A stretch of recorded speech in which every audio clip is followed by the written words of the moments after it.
like to welcome the 4th Marine Brigade and the Marine Battalion Landing Team 8.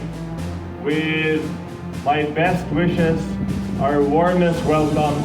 We are very grateful for today is a monumental day in the history of Ilocos Norte. For the first time, we will have a Marine Brigade in the province of Ilocos Norte. Thanks to you.